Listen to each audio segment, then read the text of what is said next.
Hello, hello, hello. Hello, Facebook world. Hello, YouTube world. It's me, Heather, your neighborhood sexuality and intimacy coach. And here I am again for Facts Friday. Thank you all for joining me. Also, do me a favor if you are watching whichever platform you're looking at this on, just let me know. Pop it down in the comments. Definitely want you to. There we are.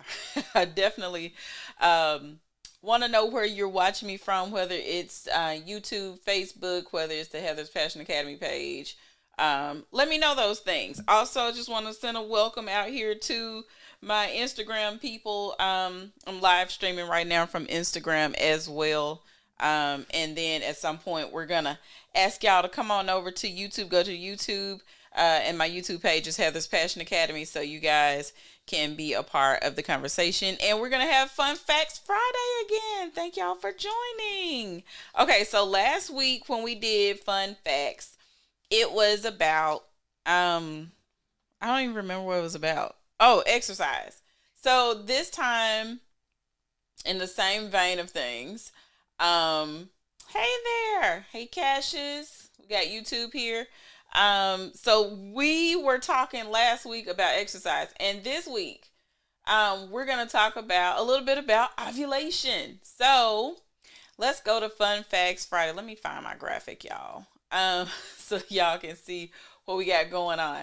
Okay. So today, we're going to be talking again about sexuality things. And let me go ahead and put my disclaimer. I am your neighborhood sexuality and intimacy coach, which means that most of the things I say are not safe for work or young people that are not ready for this information. Of course, I believe in, giving people information according to their age and everything. But at the same time, let's make sure that this is age appropriate. Now, if you don't want your young people knowing about this, then this is a good time to walk them out of the room or put your headphones in. How you doing over there on Instagram? Hey, thank y'all for joining me. And also, this is, of course, brought to you by me, none other than me. So, very excited about that. All right, so let's talk about a little bit about some of the facts I've already started on. And this one is about attraction. So, your level of attraction to people outside of your partner. I'm saying it like this for a reason. Your level of attraction for a person outside of your partner. We're talking about women, people who have vaginas and all those things. The level of attraction depends on the time of the month. Now, this is a statement that is, I would say, partially true. And let me tell you why. Let me tell you the science behind why this is what it is. I don't know you. Okay. So this is why it is. Let me send this up here. So the reason why your level of attractiveness changes depending on the time of the month. Where is my? Okay, there it is. All right. So this is how it works. The luteal phase is what we call it. And this is the phase that happens about right at the beginning of ovulation. Pretty much it lasts for about 14 days. So it's like right after you start, right after your period ends, and then it kind of lasts up until like when you're ovulating as well. So that's what's really important, is that during that phase, what we find is that the people who own the vaginas and people who own uteruses are genetically more attracted to men or males who are genetically fit, meaning that they have some type of I don't know what you want to call it. There's a level of attractiveness. Yeah, I didn't put my music on.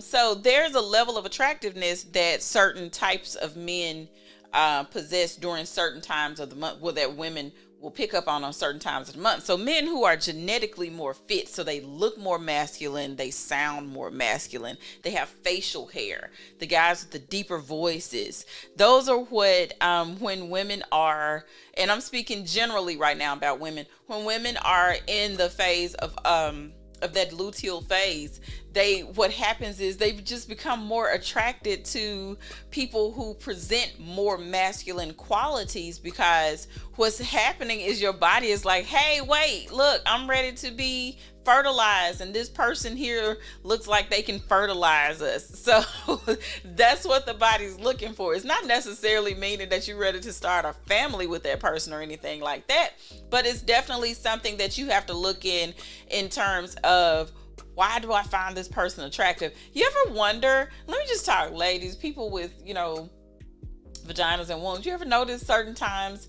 of the month, or you're probably not noticing it at certain times of the month, but you ever notice every once in a while you'll see somebody and they'll kind of like, doop, there's like this little thing that goes off in your head that's like, hey, you ain't so bad looking, you kind of nice.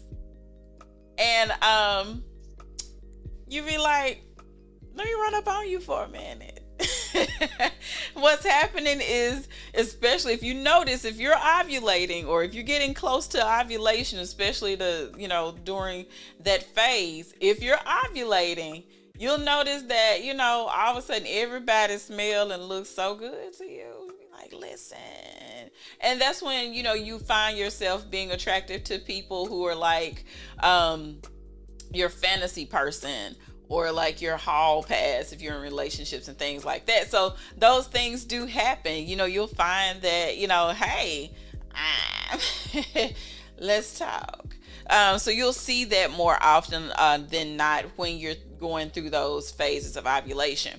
The other thing is that when we're talking about, again, those biological characteristics, basically, that kind of send you over the edge. You're talking about somebody who smells different, like how you folks say, ooh, he smells like a man, and they're really like into these smells. My hair just all over the place. I'm just seeing it just pushing all over the place.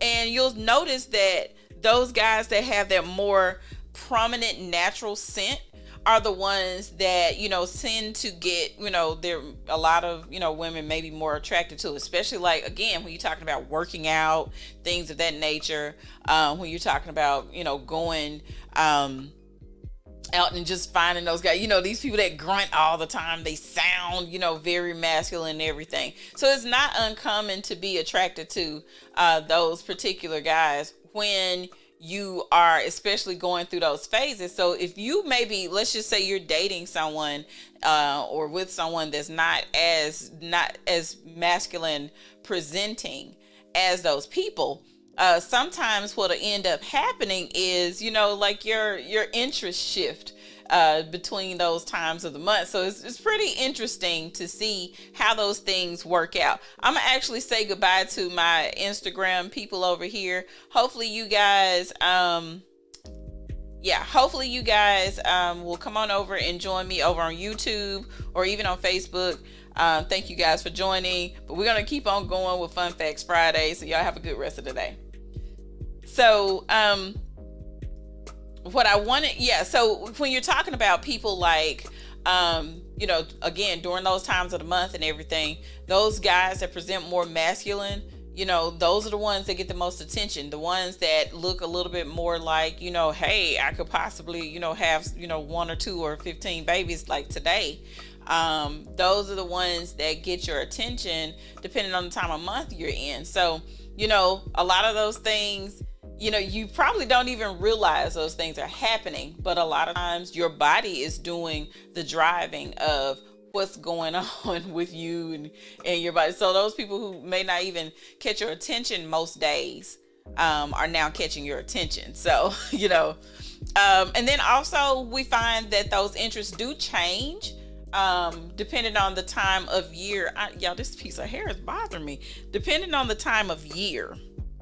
Or not time of year, but the age of the person in question, those particular interests may change. Like they may decide that, like to we find like career driven women will make the conscious effort to not pair up with men who present like that because they don't want to take themselves off of a certain uh, life track or career track and everything. So if that type of person who presents like that, they could be madly attracted to them, but because they present like that, many times they won't settle down because they know that their body's driving a lot of this stuff, so they don't want to be taken off track by being with someone who could possibly impregnate them at any time. So what they try to do is just kind of stay away from those guys, and it's a blessing and a curse, right? Because you want to make sure that your person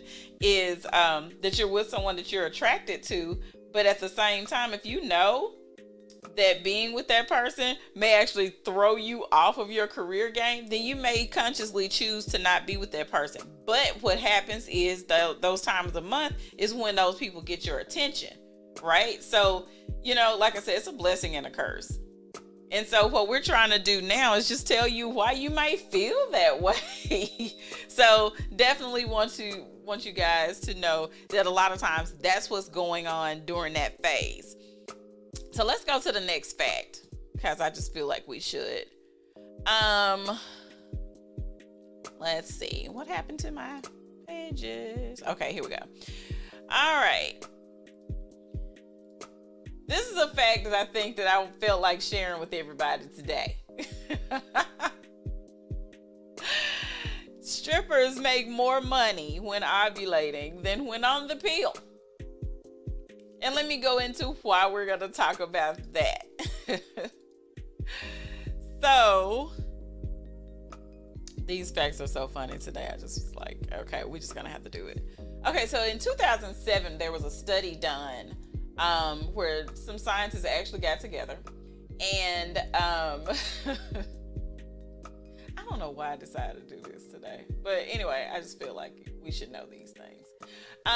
So they investigated this in 2007. So what they did was they recorded the tips of lap dancers at gentlemen's clubs, right?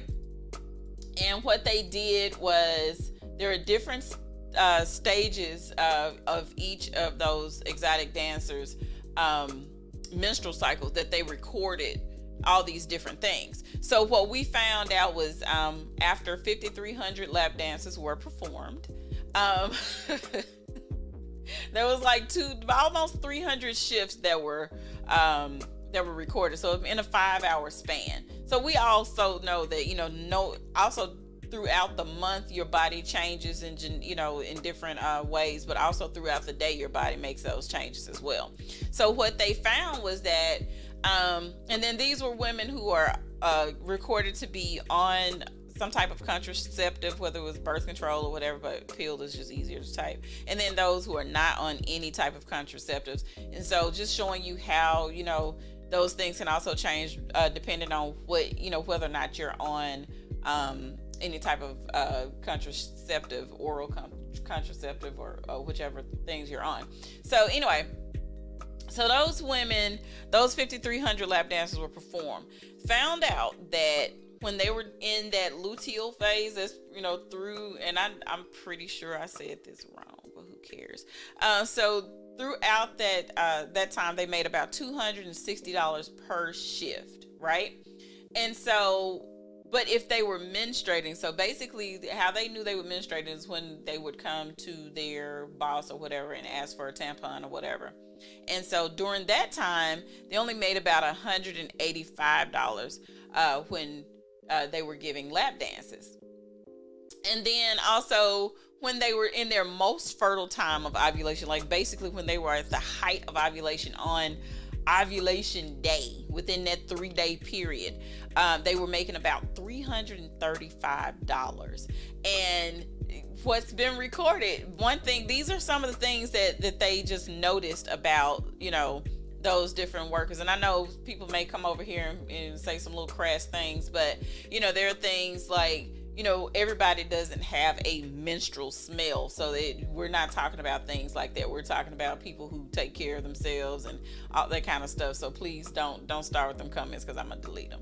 um but what we've noticed is that your natural scent changes depending on the time of the year. I mean, the time of the month. I don't know why I keep saying year, but depending on the time of the month, of course, your pheromones, which are your sex attractants, they are naturally found in your body, and they're given off to attract a mate. What we find is that those, especially with certain people, their pheromones are very high during ovulation time. So if you find that people are more attracted to you and you're ovulating, again, just like the body, the uterus and the vagina is looking for someone to impregnate it, the other way around is that person that holds that testosterone is looking for someone to impregnate. So when you are at the height of your ovulation, just notice that you'll see that you may find people more attracted to you, or people are nicer to you. You don't know why, but this is why, because biology says that you should be nice to somebody you're trying to impregnate. So the other thing is, it's been shown that women walk slower when ovulating, and a lot of times that translates to being to a sexy walk. And so people are just trying to figure out what it is that's attracting them. So I'm guessing also because when you're ovulating and everything, that also at some point you start to kind of expand, your hips become rounder. They said there's a change in your face some kind of way, and so all those things that kind of round you out make you seem more likely as an attractive candidate for those things out there, to be impregnated and to be, as Tisha Campbell would say, pregnantable. So any of those things that make you more attractive, that's what is happening. A lot of times we don't realize that's what's going on during those certain times. So if you're looking around and you wondering maybe you only attract people certain times of the month, just track it, see if it's that you're ovulating. Also with all these things, a lot of people say again, the pheromones, they said they can sniff the ovulation even if they don't know it. They can tell that there's something different. And it's also said that women who ovulate, they have their cheeks are a little bit more red, so you get even more blush. It's like your body is like putting you on blast and like, hey, listen, we ready over here, come on. So there are different things that happen. It's just like when you are showing signs of being ready sexually during a sexual session, your genitals start to darken because of the blood flow and everything. So it's basically the same thing here. You're getting that blood flow, you're getting all these things open. It's just like, hey, the shop is open, come over here and help me out, let's do the thing. I'm excited, you should be excited too. All of those things are happening during your ovulation phases. So it's definitely what could be happening during those times why these folks are finding people more attractive. Okay, so going on to the next slide, because I feel like since we're talking about ovulation and all this type of stuff, I just had to talk about today being World Vasectomy Day. And let me tell you, World Vasectomy Day, I think is a wonderful thing. Because we talk a lot about, birth control and contraceptive and things like that. And I think it's necessary to talk about something like this because vasectomies are compared to tubal ligations, they are so much easier on the body. And I think it's just because men came up with the procedures, and that's how that works usually. But a little bit about World Vasectomy Day. It was actually founded in 2013 by actually a filmmaker and a vasectomy provider. And this is actually, if you look it up, World Vasectomy Day, WVD.org. It started out as a day and now it's like a movement. But basically they did it to encourage men to consider vasectomies. Especially, men in committed relationships and they're done having children, they in non-committed relationships. They don't want no kids because they out there wilding out. I mean, I'm just saying, you know. But one of the things that I found in some of the fact sheets that I was pulling up today is that it's a 99% success rate, which means that, 99% of the vasectomy cases, there's no backlash as far as like, did the vasectomy work? And I think on average, out of every 2,000 vasectomies, only one. So basically, you have 1 out of every 2,000 people who've been able to impregnate someone due to a vasectomy. So if you're looking at family planning, that's a pretty permanent number.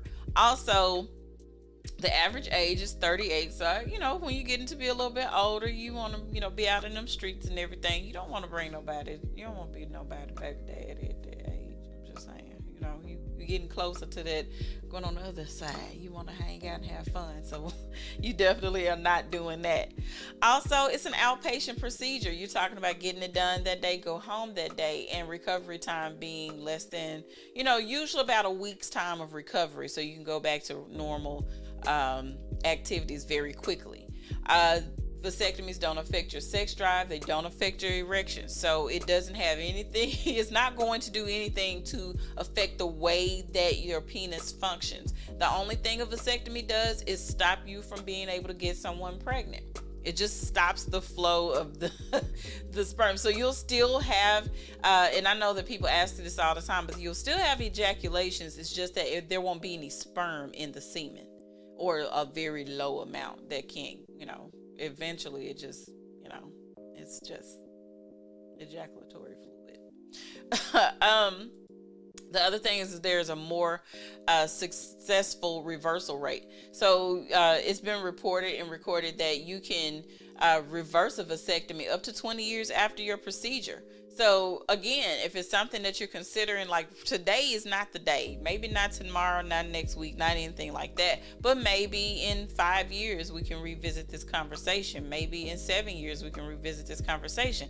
It's a more suitable way to ensure that you don't get your partner pregnant if pregnancy is a thing that you're looking at. So definitely something that you may want to consider if you and your partner are talking about something a little bit more permanent when it comes to family planning. The other thing is that you can shoot the club up, no worries. The thing about it is a lot of people, folks get caught up because we try the withdrawal method. The withdrawal method never works because at some point you don't want to withdraw. And so if you could, you wouldn't have to, if you had a vasectomy, you wouldn't necessarily have to withdraw. And it just helps some things along. The feeling may be nice for both of y'all. They're like, okay, I'll let this happen because you are not, armed and dangerous when you go up into the areas in which you're, trying to affect. So it's definitely something that I would say couples who are looking for long-term solutions, especially if you have a mate that, don't do too well with contraceptives like, pills and all those types of things. And most of those things have really bad long-term effects. If you use them for years and years and years, they're not that great on the body. So that's something that you may want to consider, especially if your partner has been able to afford you a nice size family you've had. You think you're done with having all the babies. That's enough trauma. This is something that again can be done. Usually it's a lot cheaper too because it's an outpatient procedure. Insurance is covered, no problem. You can go in, go out. We've seen on several of these reality shows, these guys go on in and talk to the doctor, and next week they snip, go about their business. But there's not, and then that's pretty much over with. Whereas, this, when you're talking about tubal ligations, is major surgery. You're down for, a minimum of 4 weeks. And, there are a lot of things that happen, especially if you have a house full of kids. You may not even have the time to recover. Because if you're home with a bunch of small children, can affect your recovery time, because you have to jump into mummy mode. So a lot of times, especially now, I hear couples talking, and it's nice to hear that the dads, the husbands or everything, are taking on the responsibility of getting the vasectomies and everything, and that just helps everybody out. Yeah, I think that was it. Anyway, I had your fun facts for today. Hopefully you guys enjoyed that. I'll see you guys again next Friday with some more fun facts, and then one day I'm gonna start back. Nah, I'm not gonna do Freaky Friday no more. Every once in a while, but I like Fun Facts Friday, because that way, we can all learn together, and I can refresh my memory. Anyway, thank you guys for joining me. Definitely come and find me on all these social media outlets and everything. I'm on Facebook, I'm on YouTube, and I'm on TikTok as Heather's Passion Academy. You can subscribe there. I would really like to, have you guys follow me all the way on YouTube. Go over there, share, like, subscribe, do all those things there. And then if you just want to see, me acting a fool most days, which is what I normally do, I'm on Sheer Mocha on Instagram, and that's where I just kind of post everything, including my beer reviews, which I'm going to do as soon as I finish this today's episode of Fun Facts Friday. So definitely follow me there. Also, if you want your CBD lube and your CBD relaxation cream samples, send that $6 to this address here. Well, I guess it's not an address, but send it here to HP Academy, and then also include your address, and I'll send it out to you to make sure that you can try it out. And if you like it, buy the full price. Send the full price thing. And then if you just like what you learned, and I'm adding value to some of the things that you guys maybe not know, support the channel if you like. It's Heather's HP Academy. And again, you can find me on YouTube at Heather's Passion Academy. Like, share, and subscribe, and do all those things. Anyway, it's been a pleasure, y'all. Like I said, thank you so much for taking time out of your schedule. You don't have to do it, but you do. And I appreciate all the time that you spend with me while I, encourage you guys to be your best sexual self, and while I'm out here, working to encourage and entertain and educate you on all things that have to do with sex and sexuality, intimacy. Those are things I'm passionate about, not because I'm a freak, but just because I feel like we need to be more open about those things. Y'all, we grown, and we out here, we need to be living life and not existing, because let me tell you, there are people in their 70s and 80s that's still riding around and getting it. We just playing around here trying to be all whatever. Modesty is good, don't get me wrong, but don't miss out on, really being able to encourage yourself to have a good life by thinking that that you can't do things. So I want you to get out there and do all the things. And so thank you guys again for watching. I appreciate you, and I will see you next time somewhere on this here interweb. I'll be there. Y'all enjoy the rest of your day. Bye.